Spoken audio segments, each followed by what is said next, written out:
and the little buttons are flashing and Am I we're gonna join recording. today or? Yeah, it's You are fine. here, Dominic. You have joined successfully. We can confirm that. This is the Yeah, 14th episode of Solve. Would you believe that this, in the New York area at least, this is 101 working days of being at home? So the majority of companies in the Northeast, or certainly in New York, where I used to work, we all started to work from home on Monday, March the 16th. So yesterday was our 100th day anniversary, and here we are on 101. What has changed? What are we going to do going forward? So this topic that we had for today on our schedule was one that we've covered before, but it was recommended or suggested by a colleague of ours, which was the new way of work. How are your IT and security teams planning for what will be the new way of working post-pandemic? Is the approach as simple as remote teams, or the complexity of budget and space planning for more hybrid models? He says inspiring minds want to know. So obviously, since we've last discussed this, there have been some updates with what's happening. Google are now allowing people to work from home until the middle of next year, 2021. So, almost a year away. And also cases have been starting to spike again in North America. So a return, and Australia as well. So lockdowns have been going back into place. And it doesn't seem like we'll be returning to work as quickly as we initially thought. But some countries and companies are. So, we have discussed this before. What are people's thoughts? Have we made changes?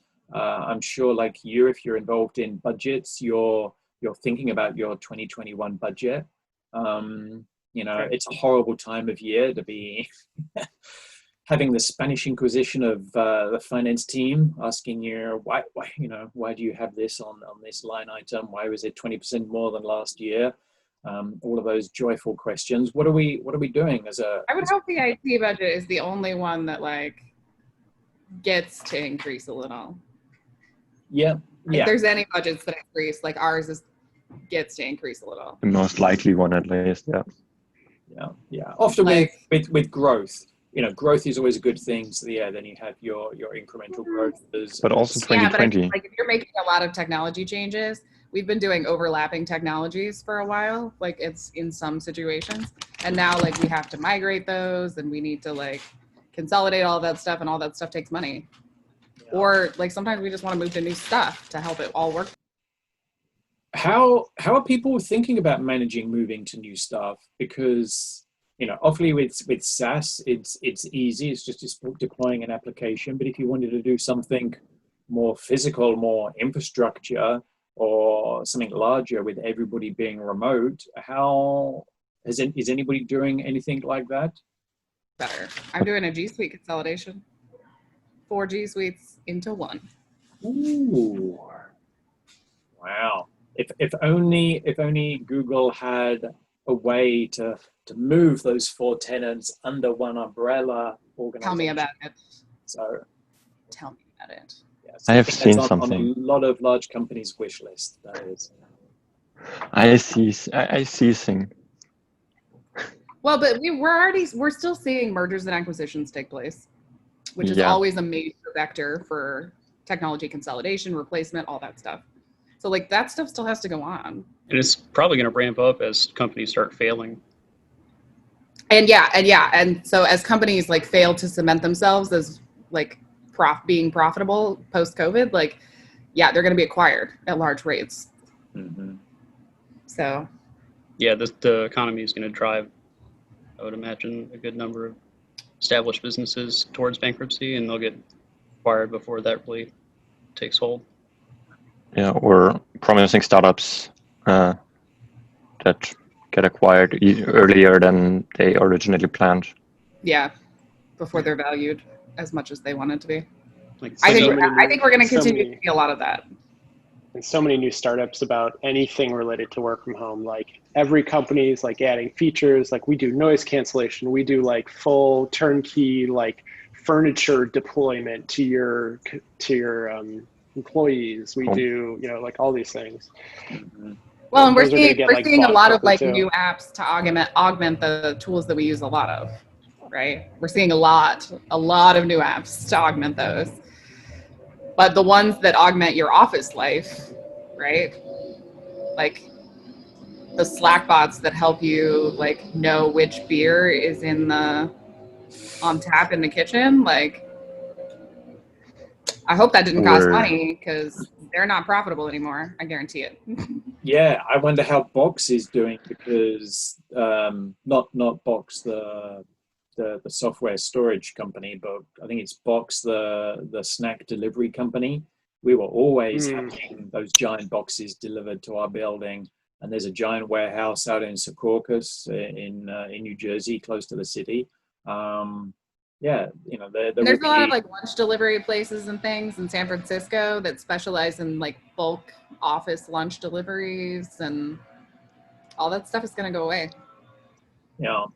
So in the Slack channel, I'd put in a link to a very good The Atlantic article, and out of all the Atlantic articles I've seen, this is probably the shortest and most succinct one, and the best one to read, the most enjoyable.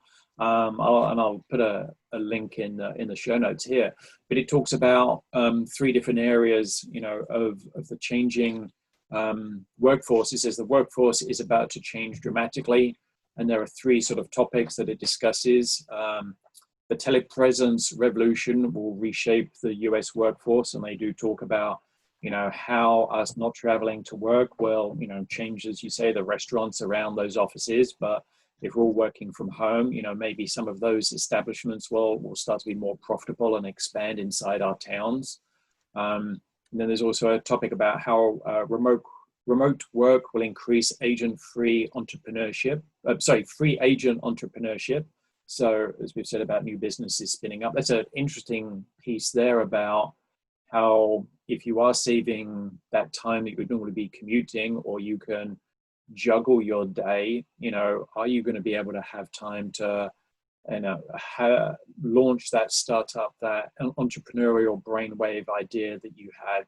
And then the last bit was about a superstar city exodus will reshape American politics, which is a interesting and contentious topic, which we won't get into. But obviously, if the more Democrat-centric populations of New York and San Francisco do start to move to rural PA or out further into California or into different states, Arizona, Nevada, they can work from there. Will that sort of flatten out to make everything more purple as opposed to more diverse? And I'm sure that will be the same in London, with population spreading further out, or any other city, an impact in them. Don't know if any people, if you guys have any thoughts, especially number 2, the free agent entrepreneurship. I'm interested in what your thoughts are around that. Is there time now how we work to be creative, to dabble in other things, like this community? As long as there is an active pandemic, I think it's a little bit naive for anyone to think that like there has never been a better time to start your side hustle. Because like that's the thing, is like I think a lot of people and a lot of our office bound workers, like it was one thing they didn't really seem to understand when they switched to remote work, is that like you don't always recoup your commute time in your day. Like I definitely don't. I sleep later when I don't have to commute. That's my benefit. I get to sleep in. And then I still have to do the same things I did on my commute. I took the train to work, so I still have to do like the checking emails and the like sort of like life organization, right, that I did when I was commuting. And so I don't recoup any time from not commuting. Not any more than I would have like riding the train to work. But what I do get is that one thing is that I can sleep in. So I'm a little bit more well-rested in theory. Let's go. Except when you do for Right. And so like sleep. I think some people are dedicated and some people are driven enough to convert that commuting time, because some people commuted like crazy amounts of time. And especially Yeah, if you 30 minutes plus. if you commuted in a car where you were actively driving, you will recoup some time, guaranteed, because you could do nothing but drive. Yeah. The only thing that's probably missing and losing out of them not being on their commute is podcasts, or the local news radio show. Nobody's calling in, because like when I used to commute it back in the UK in a car, I was always calling into the local talk radio show in the car and joining discussions or listening to podcasts. What Chris and Alex and Caleb and Justine, what are your has it changed you? Have you got things back from how we're working now? I mean, kind of. Go ahead. Yeah, go ahead. There you go. Yeah, I mean, definitely able to sleep in a little bit later, and that's probably the most significant part. But I mean, so a lot of us probably work off typical hours anyway, because of the nature of our responsibilities. It's not really, flexibility is great, but as far as am I working less, probably not. I'm probably working more, just because it's hard to switch off. You can't really switch off. Like, you have to be somewhat engaged, even at 9 o'clock at night. That being said, I mean, it's definitely better, because I don't have to risk my life in traffic every day twice, and don't have to lose that time. Driving a car is very dangerous. Right, it's the most dangerous thing most people do in their day. But yeah, I would imagine, as far as entrepreneurship, it's a very specific personality trait to be that kind of person, and I'd imagine that those people find ways to make time. So it's probably easier for them to take advantage of the current situation to do that. But most people aren't like that, and they're more focused on what their responsibilities are. And Well, and if I you're, think too, if you're like, clocking out at 5 period, then yeah, you're going to save some flat time across the board, because you're not commuting, you're not having lunch that's an hour long and wasting that. my point about the Wasting pandemic too is that it's like a layer of weight on our consciousness all the time. And so for many people, right, that's interfering with your brain space and your ability to do things quickly. Right, and creativity in general. It, like, if your mental health and mood and environment greatly affect how your brain works, even if you don't realize it. So your creative parts, if we're that's why still people go out to doing the country. If we're still doing remote work when the pandemic is over, I think we'll see a lot of free agent entrepreneurship. But I think during the pandemic, it's a lot harder. Is it? It's like more of a roller coaster. I feel like it's like personally, some days I'm like, I am firing on all cylinders. Like, I've got 20,000 ideas. Like, I'm doing. How many days of those you had in the last 101? Well, so the thing is, like, I don't know what the split is. Maybe it's like a quarter of the days. Maybe it's like a tenth of the days. But so there's days where I'm like, I know that I'm like super efficient right now. And I found that, like, okay, these hours in the evening, I actually work like way better. And so I'm able to do a lot of focused work there that like would maybe take me like the entire day in a matter of like 3 or 4 hours. Right. And then like those other times I'm able to do different stuff so like overall it's like finding efficiencies. And then other days I'm just like a sliding pile of like ooze off of my, like, around my apartment. I mean, because it's, some days that you still have to balance the fact that like you have the time and the chance to do this stuff with just like the overwhelming like weight of what's happening in the world. And so I think it's a total mixed bag. I do think the article makes an interesting point about like, it talks about you're being consumed by like your office presence. And so your focus is entirely on the people that are around you and the things that you're doing, and you're in that office. And now people are not there. And because you're more isolated, you may be more likely to reach out to like other communities. And I do think that that's true for me, at least some of the time. Like I'm reading more and like in more discussions online, and not calling into talk radio shows like Colin, but you know, I haven't done that for years. You could probably get through now. Since no one's driving. Yeah, you should totally do it now, Colin. You should keep doing that. Yeah, Hosting his own radio show. Please call in to Wait, Don't Tell Me. Oh, I feel like that would be amazing. One of the highlights of living in North America now has been able to go and see Wait, Don't Tell Me being recorded. It was at NJ Pack a couple of years ago. But yeah, I've been an avid listener for Wait, Don't Tell Me from Chase Bank Auditorium in downtown Chicago. I know I can recite the starting lines completely. Somebody want to like pop a link into the chat or something? I don't know. Wait, don't tell me. It's on. Just Google Wait, Don't Tell Me. NPR is a topical news quiz. It's on at 11 o'clock Eastern Standard Time, and then repeated on Sunday at 12 o'clock. I may or may not know the schedule. So Brian was saying about the sluggishness, like that's a steady guilt that I deal with. Is some days I'm not very effective for whatever reason, even before a pandemic and all that. And you know, hopefully it balances out over the week or the whatever period you're looking at as far as like those productive times.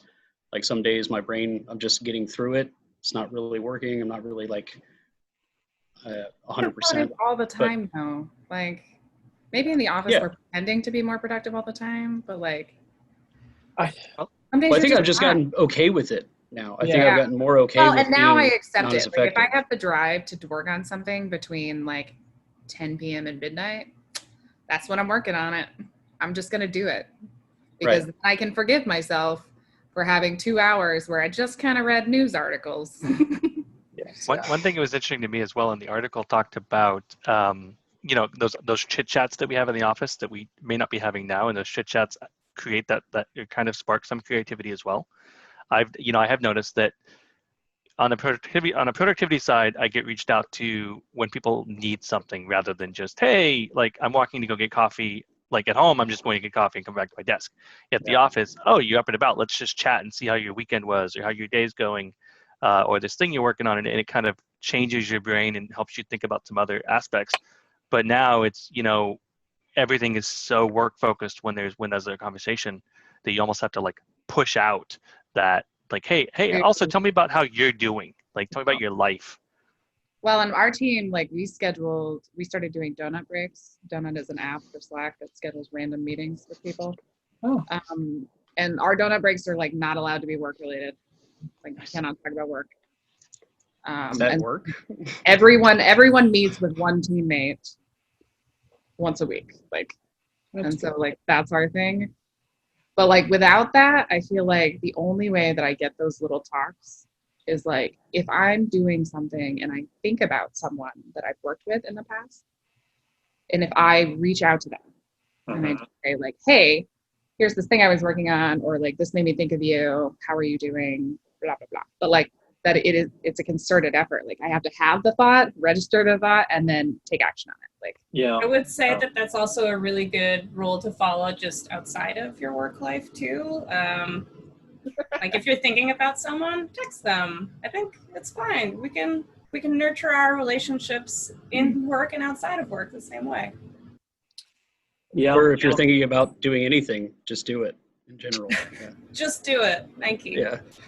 This certainly sounds like a good idea for a startup as well. And if you're not on Slack, to have a way to, you know, create those impromptu meetings. But yeah, those missed connections and missed conversations in the corridor, waiting for, you know, to get access to the fridge or for the coffee machine to fill up. You know, obviously in providing an IT support service, the majority of the times, if people are remote or we're remote, they're chatting us. It's not to say hi, how are you? It's because there's a technical problem. And they'll always start the conversation. It's, hi, how are you? How's it going? And I'll always reply with, oh, it's brilliant. It's great. Thanks. How is it with you? Oh, must go. And they're like, oh, no, wait. I actually needed help. It's like, yes, well, of course you did. I know you needed help because that's why you're chatting us.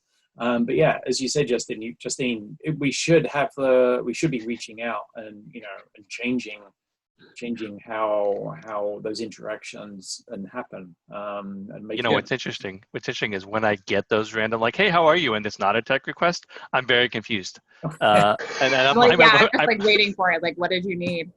You're like, this is a long Very play suspicious. to get help. Like, when are you going to ask for help? Yeah, They're very few and far in between for IT people. Yeah. Yeah. I feel like that's one of our like curses. That's the burden we carry. Is like every conversation is like we're waiting for when you need help. I think this is similar probably to HR people. For HR people, because they also are in a end user or employee support role. It's worse and they for HR. Probably have similar. Nobody wants to talk to HR unless they need something. Yeah, probably. And you're like mixing, because you're just, it's like you're complaining about something that's already kind of personal. So it's like it's like, hey, how's it going? Bad. Like, let me tell you. Talking to you, it's not great, great. But also my password. It's, you definitely like, there's this like scramble. Talking about startups that are probably exploding right now, there's this like scramble to recreate work culture in like where we're at now. And there in some interesting articles. It definitely is like it's like you have to formally create informal channels. Like you have to be a lot more deliberate about creating the chance to interact with somebody informally, and that's, I think, companies that can get that down will do a lot better than ones that can't. You can't even do offsites for culture. I've become the guy who wants to video chat about basically anything, just because even we're having a conversation that's longer than like 2 minutes. Like let's zoom about. Right. If I need to discuss anything that I need an answer back, and I'll typically see if they're available for a video chat, just because there's nuance you don't get over messaging. Yeah. Same way the phone call works, but we can do it over video and get, maybe, if not necessarily for me, but like establishing that face-to-face communication with people is very valuable, especially so now. But even people like there's still a value to it, and I try to push that even when it's not necessary. If we're having a chat, let's just get on a video call and work it out. And that may be inefficient, but I think I'm more concerned about being connected in culture and mental health. What you're losing in productivity is like solution speed. You're gaining in like connectivity, right? Hopefully. I may be wrong, but yeah. Hopefully, yes. How do you create those informal chance encounters? I think somebody needs to build a corporate approved chat roulette. There needs to be a Google Meet or a no. So it's not even that hard. It's not even that hard. We have one. So what we do is that we have a standing meeting at one of our organizations once a month. It's an hour long. You just join if you want. And what we do is they basically do like work speed dating. Like it's like 5 minutes in a breakout room with a random person. And then you come back and you go back in and you like, and it's just that for like half hour, 45 minutes. Speed dating. Good.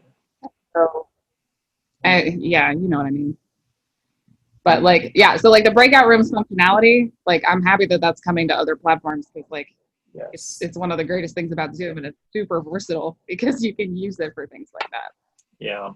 I know it's on the roadmap. But like, places have experimented with like always open rooms and like all kinds of stuff. Yeah. Brian, you've linked to the greatest resource of remote work. GitLab in the entire world.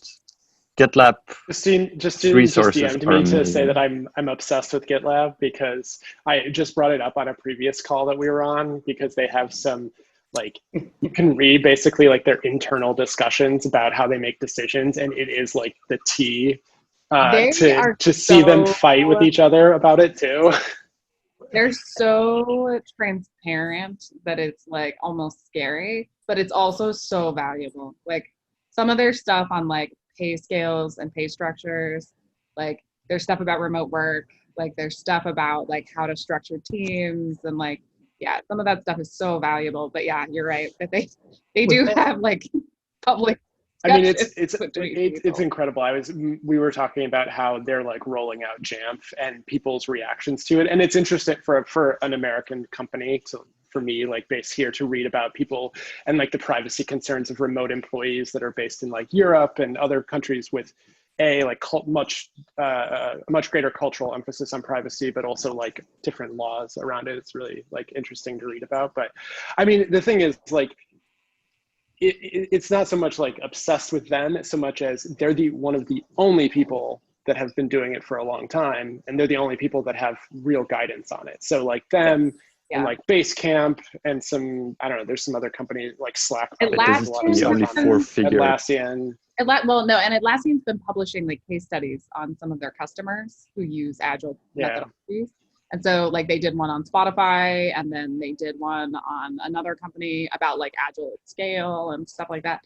All of that stuff is super fascinating. So I encourage lots of large companies to be that transparent about their processes, but some of them won't.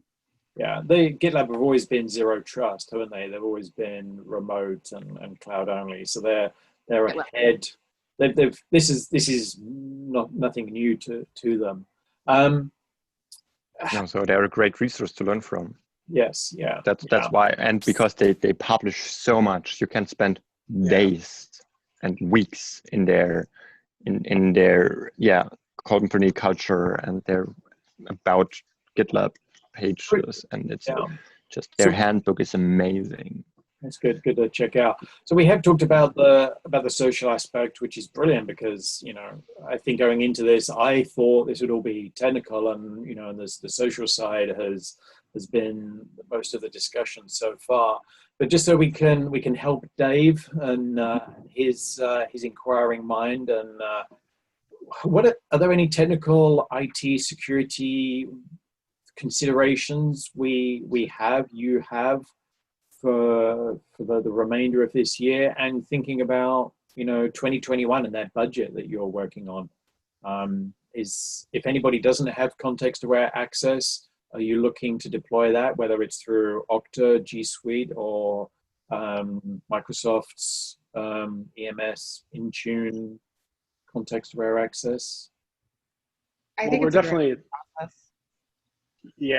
we're definitely like looking towards that direction for all of that stuff. I mean, the more, I mean, it's just a good idea, but now that like everyone is by themselves accessing whatever from whatever, like it's going to be a requirement. I mean, there's no way. Yeah, the first step was to enable that to happen, right? Because we had to. Mm-hmm. But then the next step over time will be how to improve that process. And it's not any different than switching to remote work, I don't think. Like it's the same process remote work would be. Some organizations have trouble, I think, with a hybrid environment though. So if you think that your company is going to go back into the office partially at some point, like that's a layer of complexity on top of like, how do we make this work for remote employees and also maintain it for people in the office?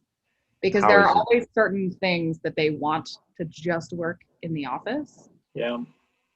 So, like if we never needed to have people connect to the network and I never needed to print again. Print or do multi-document scanning and save it to a file server or whatever. We never had to do that anymore. Then yes, everything would be Azure AD, or we'd go to another identity platform.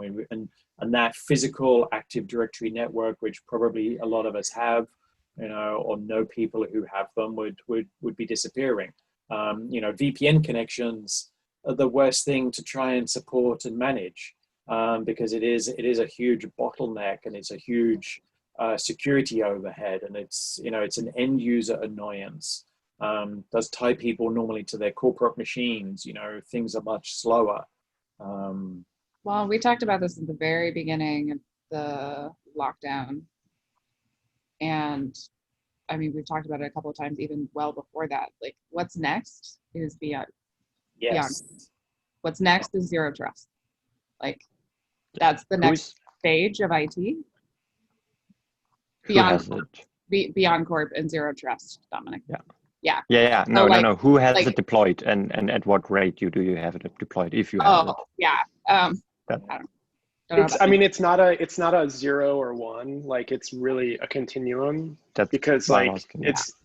it's like, when are all the services, like when is everything that a person uses like VPN free? I don't know if we'll ever, well, I'm sure we'll get there eventually, I don't know, but like we've migrated a lot of our services off of VPNs, or we've like services have been introduced, or SaaS platforms have been introduced that make that remove that need. And so we've like moved from a platform that really kind of required it because of security concerns to one that just like didn't. And we've been doing a lot of it. I mean, we use Okta, or, you know, you can insert your identity provider here, but like we've been rolling more and more of those things into SSO, centralizing it a lot more. I think centralization is really important when we're limited resources and everybody's spread out. So like simplifying the management of it. I was talking about like Office stuff. Like, we just changed our print service to one that logs in with Google, which was a huge step for us, because it means that like we no longer need people to be even connected to the network when they print, because it's connected to the account. Just internet. No. We're using a company called StratoQ. It's a small developer. Yeah. We are as well. Papercut It's a great product. requires a server. Great product. Put it in the chat. I'll have a look. I'll add it to the notes. It is Office 365 friendly as well, by the way. Which I didn't know. So good on that. A lot And of you us can- are Office 365 friendly anyway. Yeah. And those I of will us, say the one thing about that one that I don't like is that it has to be like, right now, the developer, or the guy who makes it, because it's like one guy and a friend, I think. He works specifically with the printing manufacturers, not like it's not licensed software that you can buy. You have to get it from your printer people. Alex looks shocked. Yeah, when you said one guy and another guy. Well, no. working So on when you dig into it, it's my really security weird. sense went off. I had never heard of it even before, and we did a full eval before we did it, and we talked to the guy who like produces it, publishes it, whatever. But like, and I was a little bit blown away, but I mean, it's very stable. Like, he's been going along for a long time. He's adding new stuff constantly. Like, I don't know how this guy is not like a millionaire yet, because we were just like, here's some money. How much do you want? And it works the other way too. It works just scanning straight into OneDrives and Google Drives and things. Yeah. The Mac client needs work, but Certainly, it's good certainly stuff. share them. Yeah, well, so we were Solution looking for us all. something seamless, and we were having trouble with Papercut because of the print server kind of stuff. Yeah. And we were looking for something that was like as native as Cloud Print is, and it's pretty native. He's done some good work on it. Well, that's good. But So yeah, it when- is like one guy doing this one project. That's good. So there is a solution for when we're all zero trust, using a cloud identity as our cloud service as our identity. But people do have to go into our showroom properties, which are more like a Regis Center, where you can hire out a desk and you can hire out a meeting room, and you can use some managed services like the, you know, some print services. As far as offices go, one thing that I've thought about a lot recently, and that I'm not really sure how we're going to make this work, is like plug and play workstations in the offices, because it's going to be a lot less like assigned desks. Well, that was already coming. A lot of organizations. It kind of was, yeah, but we had adopted it. Like, we have basically like blank desks that Yeah. don't have any personal effects on them. Yeah. But like, we don't have like when we got monitor mounts, for instance, we did not get the kind that raise and lower easily. All right. So those aren't adjustable for an end user. Like they can't walk up to that desk and adjust it. Get your hex key out. Yeah. So, That doesn't sound very accessible for people. I mean, it is when it's your assigned desk. Yeah, but like for hot desking, for example, like Yeah, it's not. I- Exactly. So that's I my have point. a very specific setup that I need because of like this bullshit. Yeah, You know, Well, not Well, everyone and so does, in our but- office, Christine, you would have an assigned desk. That we might need to have a That little would be sidebar important. there and find out what's happened to your right arm. That, I Need some- have cubital tunnel, and carpal tunnel. yeah. Speaking of Justine, I was just at physical therapy this morning for a shoulder injury that I sustained at work. At work, at home. Yeah. Oh. What did she say? I'm not, some of it's posture and some of it's ergonomics. I'm not supporting my shoulder and I'm reaching too far away to use my mouse and my keyboard and my computer. And so the tendons in my shoulder are working too hard, basically. It's not tendonitis because it's not acute. It's not short term. I've had it for 6 or 8 months. So Chronic. Yeah. but like that's the kind of thing that like, so like we thought about ergonomics, but we really thought about it as a stationary thing before. We didn't think about it as something that an individual could adjust at any time for any reason, right? And I think that is one of the bigger concerns, both for remote and hybrid environments, that people need to consider, is like, how do we provide things at the outset Yes. Yeah. That's when you need to. that are easy and ergonomic for people to use? Yeah. That's why, and obviously probably a budget decision was made, or a cost decision was made over easily maneuverable arms, as opposed to, this is a fixed arm. Everybody has an assigned desk. They're $100 cheaper or $50 cheaper per desk or whatever. It's going to be easier. Yeah, I know, and Costs you 100,000 in work hours if you're bad. Well, yes. If you have bad luck. Yeah. Who's making the decision though? Yes. Yeah. And, in the Atlantic article, it said, often you can't predict all of these things and you can't always, see into the future to make those decisions. And so I know that some companies that do have agile seating or hot desks are now reconsidering it, because maybe you want to go back to assigned seating so that that Bob has this seat. These are Bob's germs. This is Bob's stuff, as opposed to Tracy was there Tuesday, Bob was there Wednesday, Sharon was there, the next day. I almost wonder about like personal assigned peripherals. If you are hot desking, having assigned peripherals, because it's a lot harder to disinfect a keyboard. Oh, yeah. Yeah. At that point, you're Then it having is to the check people in table, with the whole process, and right? assign Like, them out daily stuff. Yeah. Like assign somebody like a keyboard and a mouse, and like, this is the stuff you use when you're in the office, no matter what desk you're at. Yeah, and then you have to Then you end up people. Then you can go move the monitor arm while you're setting them up. The one good thing that is coming, I know, Dell monitors. I wonder if this is NDA or not. I will stop speaking because. Just I'm not stop the sure record button. Gloss right over that because he's not allowed to say it. Oh, what time is it? Got it in post. I'll have to edit. It's 11:48. Yeah. Yeah, or just adjustable stuff, Justine. Yeah. What was that? Justine was typing. You have to have short people's desk and tall people's desk, or just adjustable stuff between Yes. sitting and Well, standing. no, Yeah, but if so you don't want people adjustable to adjust All of it. things, then you have to kind of. If Then you're still it's an not gonna be odd size perfect. and you've ever purchased a desk for yourself, you will know that adjustable desks usually do not go very, very short or very, very tall, and they definitely don't do both. So you do have to have different models.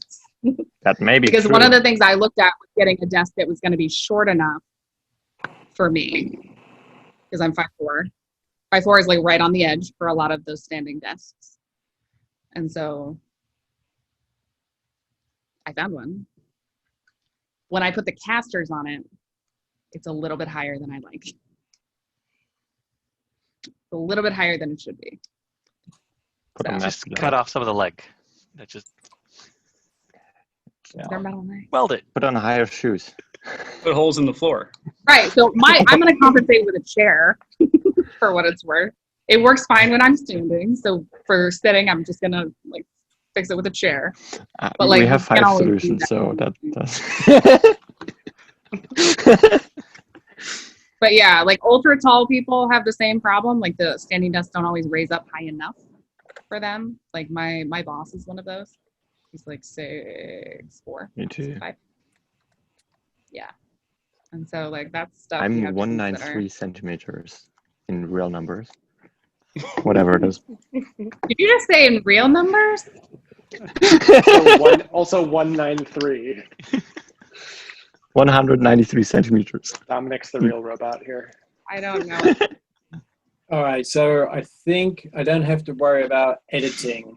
I don't have to worry about editing what I previously said because I've just looked online and it is officially announced. But to help with some of the desk management, as we've been talking about peripherals and monitors, a lot of the new higher end Dell monitors are coming with network ports. So users just have to plug in one cable. So you can you've got all those USB sockets. The Nice. network cable at your desk can go in. The USB-C comes in. That is, one less cable to be touched, one less cable to be cleaned. Makes it, that cable does everything. So, yeah, very excited about them because I had a little USB to Ethernet hub on my monitor in the office. It was connected to the network, and then my Chromebook would connect in by USB-C, and it was perfect. So. And we use cross-platform universal docks that are USB-C that are both like native to Mac and Windows, which is great because a lot of those were not. Yeah, before, using the so. universal like dock or hub system works. Yeah. It just depends. Some businesses are real picky about cords Yes, yeah. and cord visibility, so you can't do a lot of that stuff. I will say, so in terms of like budgeting though, like to bring it back around the budgeting conversation, if you're thinking about making any of these changes, put it in the budget now. Like go look up a price, calculate it out a little bit. Like doesn't have to be exact. Like if it's, especially if you're one of those organizations where sometimes it takes like 2 or 3 years to get approved for like higher expenses or like really random expenses, like start now, do it now. Yeah, because then at least like somebody, if an executive comes to you and says, hey, why can't we have this? You can be like, well, I tried to budget for it. Yes, yeah. I tried. Yeah, and this financial year is going to be a tough one for a lot of companies. So even if you have created a budget for 2021, it doesn't mean you put it and ask for it in that budget. There's going to be a lot of justification that's going to be needed. All right, well, we're almost up to the hour. I think we've covered enough to keep Dave happy. And keep other people interested. I'll put a link in the video log, the YouTubes, to the Atlantic article and the other things we've mentioned about that new print service. But very quickly, a couple of thoughts. Let's just go around. A couple of thoughts about where we think we're going to be in another 100 days. We've been working from home for 100 days. What's the next 100 days going to look like? It'll look a lot like this, and 100 days after that. Yeah. I did want to tack on one thing about security. Yeah. Oh, sure. Aside from the technical things, put money into training security awareness. If you're not already focusing on that now, it'd be a great time. Obviously, attacks are higher. People are more at risk working remote than in the office in a lot of environments. And just general quick awareness things, just keep driving that into people's heads. Passwords being the simplest, but awareness is key. If people are aware, then they can avoid most of the pratfalls. Yes, yeah. I've seen a huge increase in spear phishing in the last couple of weeks. I think the spear fishers. Public spear phishing. I think they did take a bit of time off, and now they've come back. They're re-energized. They have learned how to work with that too. They're being, pardon, Rose?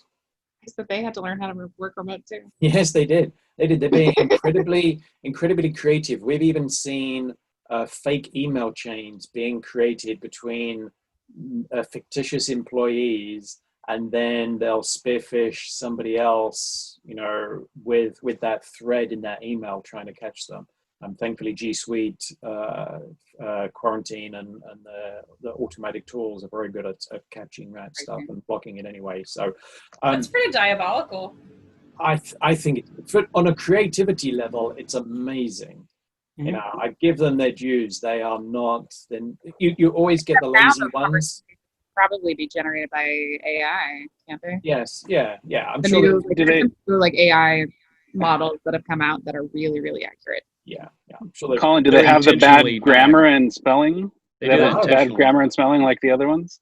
No, it was very good. We had a piece of malware get through Gmail recently. It's the first time that's happened in a long time. It's from a known vendor who was hacked, and then they spearphished one of our guys with a fake bid and zipped a password protected zip file. Yes, yeah. There's a lot of third-party security audits that I think we as customers of other people need to be asking them to do. Obviously, I'm guessing we all complete security audits for our clients, but for our vendors, we need to be asking them and third parties, do you have these policies in place? Because as you said, another company was phished. Obviously, they don't have two-step verification, or it wasn't done in a secure way, or it was lacking training. Any other quick last thoughts from people? I will say security is twice as important now, and people care about it less than they did before. Don't give in to your users trying to tell you to change the timeout on the screensaver to longer because their family isn't going to hack them, because that's what people think. But yeah, I've had my cat. And don't lose your YouTube. I always lock my keyboard. Exactly, a cat or someone like dropping something on the keyboard could, if it's on a console, I could delete things. The cats are out to get you. Yeah. My cat. And don't lose your YouTube channel like Front Page Tech like 2 days ago, because they had a spearphished attack using SIM swapping on their YouTube account for their 2FA. Don't do that. They're currently the YouTube channels are 404. So don't OTA, use. Don't have over the air MFA. Use security keys. Always use security keys. 100 days to our security, to our teams and our organization as a whole. And I think in the next 100 days, we're hopefully going to be making a lot of progress on maturing that. So, we really focused on getting people to be able to work from home, if they weren't before. Making sure that teams were staying productive, making sure that office-based logistics functioned, that we could figure that stuff out without actually needing to be in the office. And in the next 100 days, I think we're going to just fine tune a lot of those processes and then introduce more things to help people across teams work better together, because I think individual teams are doing okay, and then we need more cohesive as an organization. So yeah, lots of stuff like that. It's always, I think when you do this kind of stuff, and this is the same with Zero Trust, it's a maturity, you're maturing over time. It's not going to happen overnight. It's not going to happen in a year even. You work 24/7 for a whole year and probably still not get it. Yeah, if you still have any processes that require physical presence in a building, there's not a physical need, then the next 100 days could be used attacking those. Yeah. It is a great time to tackle office infrastructure. Yeah. If you didn't bother in the first 100 days, you might have been scrambling. Yeah. Maybe. All right, but I'm going to stop here. Thank you, everybody, for joining. Have a great weekend.